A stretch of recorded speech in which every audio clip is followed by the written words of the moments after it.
My sister's birthday dinner. My mom smirked and said, "All that money we spent on you is a waste." My name is Harper Vale. I'm 28. And if you think you know how this ends, stay tuned. I pulled out my phone, opened my banking app, and sent her $1. The notification pinged on her screen before I even spoke. "Debt paid," I said quietly.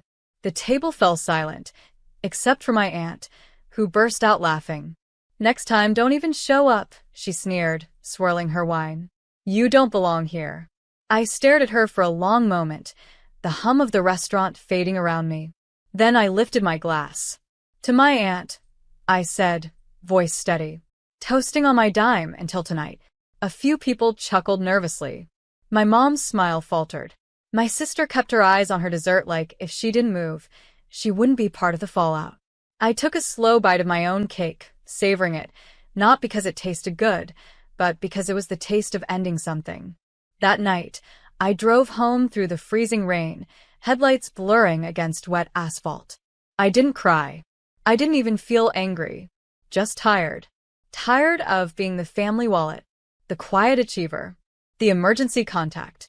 Once inside, I sat cross-legged on my bed with my laptop open, the glow washing over my hands. One by one, I canceled every account tied to my name. The joint credit line, the auto payments, the family phone plan. Then I froze their cards, every single one linked to my information. When the last confirmation email came through, I stared at the words, "Action completed." For the first time in years, my world went silent. No buzzing phone. No new favor requests. Just stillness. And in that stillness, something inside me whispered, "They'll notice soon." They noticed faster than I expected.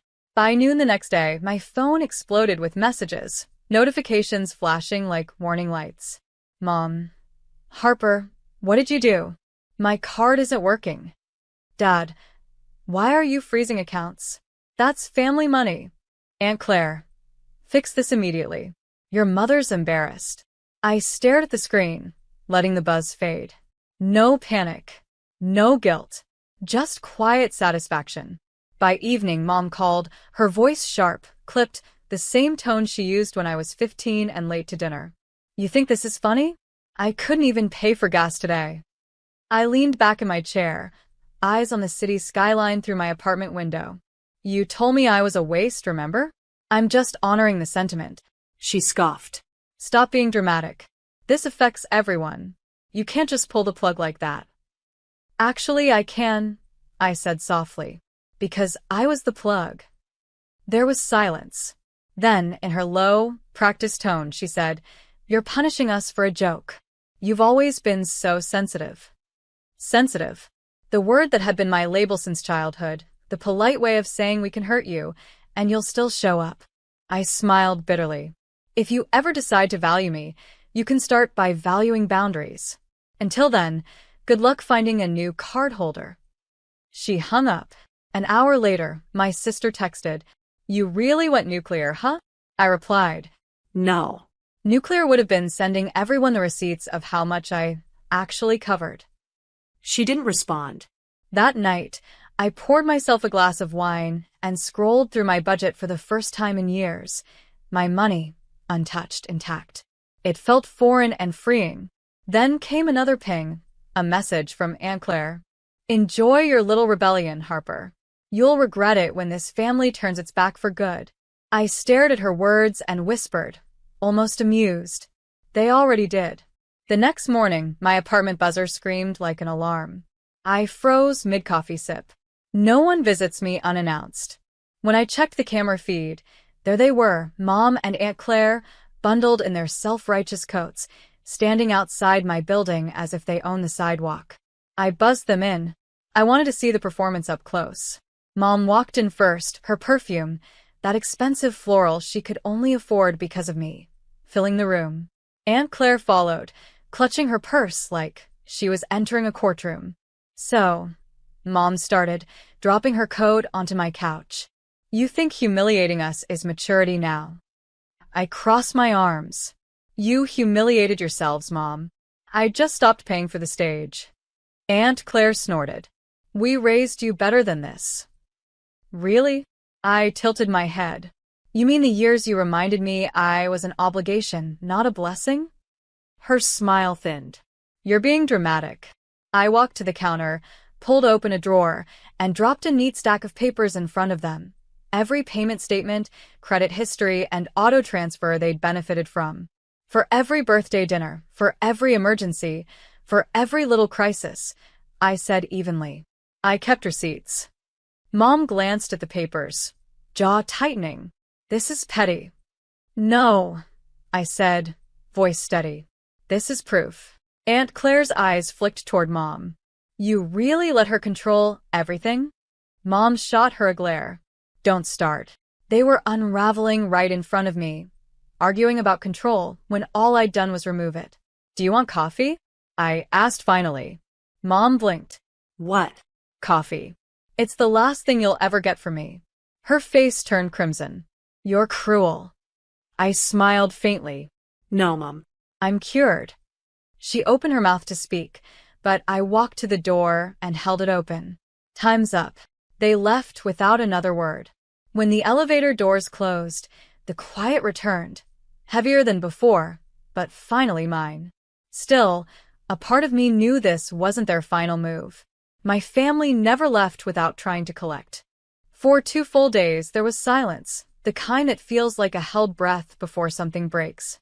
Then came the call from the bank. Ms. Vale, we just wanted to confirm, did you authorize a transfer of $4,500 from your secondary savings account?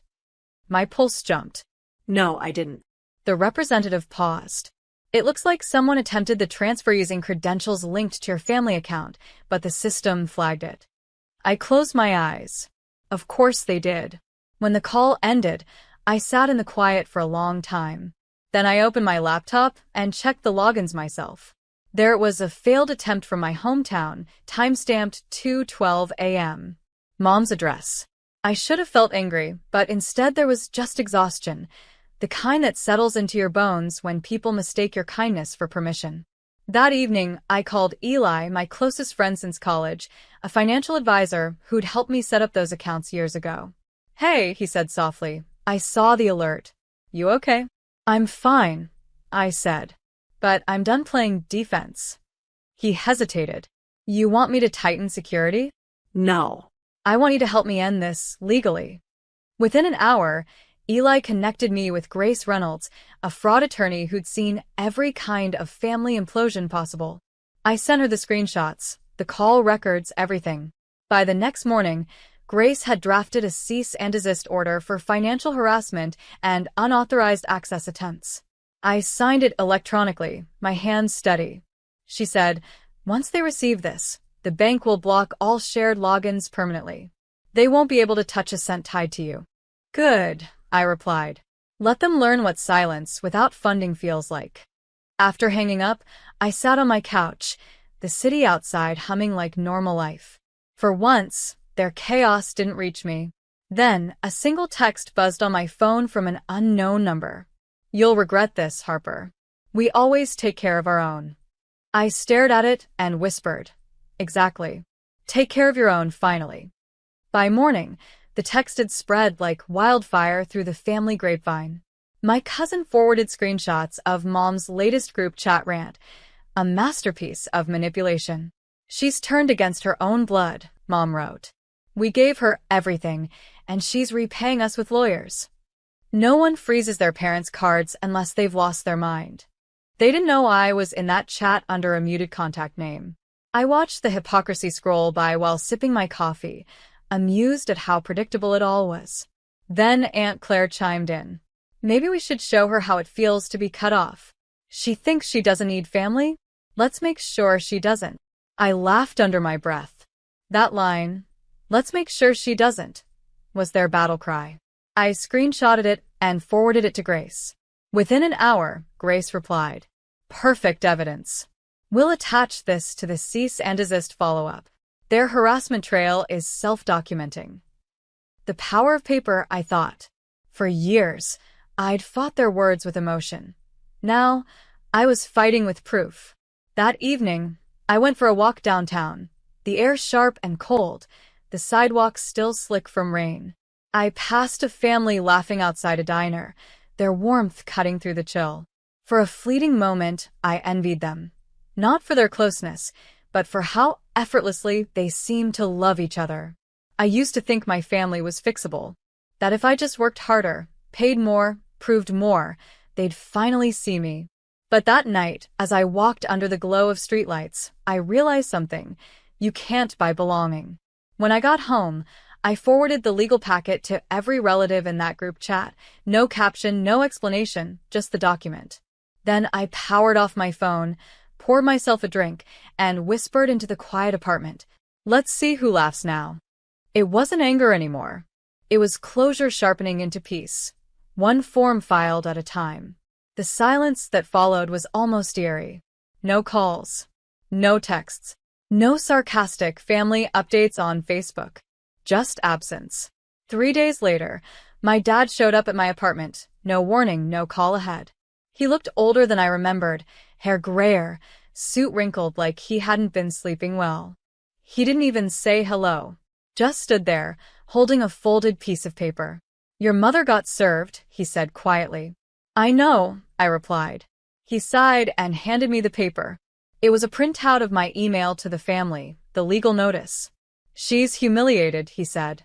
You could have come to us first. I laughed softly. Dad, I did come to you. Every time you asked for help. Every time you told me to keep the peace. But peace doesn't exist when only one side's bleeding. He sank into the chair across from me.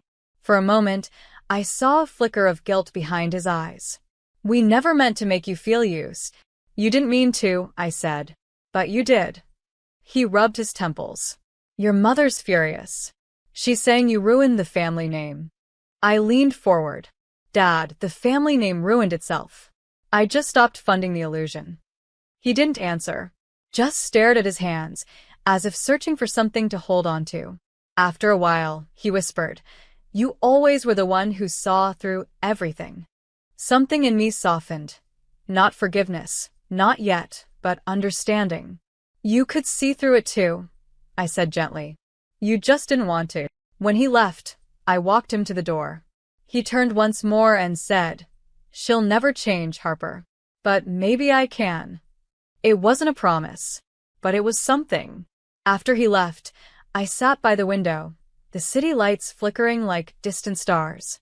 For the first time, I didn't feel anger toward him, just a quiet sadness for how much he'd given up trying to keep peace that never existed. And beneath that sadness, a growing strength whispered, You didn't destroy the family, you ended the performance. A week passed before I heard from anyone again. It came through an unexpected source, a message from Paula, my younger cousin. Just so you know, your mom's spinning stories again. She's saying you drained her accounts out of spite. People are starting to realize it's not true, though. I stared at the text, a strange calm washing over me. Once upon a time, that kind of rumor would have wrecked me. Now, it just sounded tired, like an old script everyone was bored of hearing. That evening, I sat on my balcony with a mug of coffee, watching the rain smear the city lights into soft gold. My world was finally quiet, yet a small part of me ached. I didn't miss them, but I missed what family should have been. Warmth without cost. Eli called that night. His voice was soft. You've been quiet lately. What's going on in that head of yours? I think I'm grieving something that never existed, I said. A family that only lived in my imagination. He was silent for a moment. Then, grieving's good. It means you've stopped pretending. I smiled faintly. Guess so. The next morning, I received a thick envelope in the mail, my name written in my father's handwriting. Inside was a single note and a small cashier's check for $3,600, the same amount he'd once tried to withdraw. The note read, For what's owed, not for money, but for respect. Thank you for teaching me what it means to earn it. Tears stung my eyes before I could stop them. Not because of the check, but because for the first time in my life he saw me, not as a bank account, but as his daughter. I folded the letter, tucked it into my journal, and whispered, You finally paid attention. As I looked out the window, the rain had stopped. A soft light cut through the clouds, faint but real. It wasn't reconciliation. It was recognition. And that was enough for me to start breathing differently. 2 months later, the quiet didn't feel empty anymore. It felt earned. The calls stopped, the messages faded, and for the first time, my life belonged only to me. I'd moved apartments, a smaller space with warm light, a place that didn't echo with ghosts of old obligations. My new walls didn't know the sound of my mother's voice or my aunt's laughter dripping with venom. Just music, coffee brewing, and peace. One afternoon, while unpacking, I found my old family photo in a box, the one for my sister's 16th birthday. Everyone smiling, everyone pretending. I almost tossed it, but something made me pause. I slipped it into a drawer instead, not as a memory but as evidence. Proof of what I survived. That evening, I sat at my desk, wrote a single letter, and sealed it. It wasn't for them. It was for me, to whoever I become next. You didn't lose a family. You outgrew a performance. Love isn't measured in money transfers or silence for peace. You built something new, boundaries that don't need apology. Keep them. Protect them. HV. I placed the letter in the drawer beside the photo and smiled. For the first time in years, I felt like my story wasn't about revenge anymore. It was about reclamation. Later that night, my phone buzzed. A message from Dad. Your mom asked about you today. She didn't admit it, but I think she misses you. I stared at it for a long time before typing back. That's okay. Missing someone doesn't mean you deserve them back. He replied with a single heart emoji, his way of saying he understood. I set my phone face down and turned off the lights. Outside, the rain began again, soft and steady, like a rhythm I finally understood. I wasn't the daughter who begged for love anymore. I was the woman who learned that peace costs nothing, and once bought, it never needs repayment. I closed my eyes, whispered to the silence. Debt paid for good.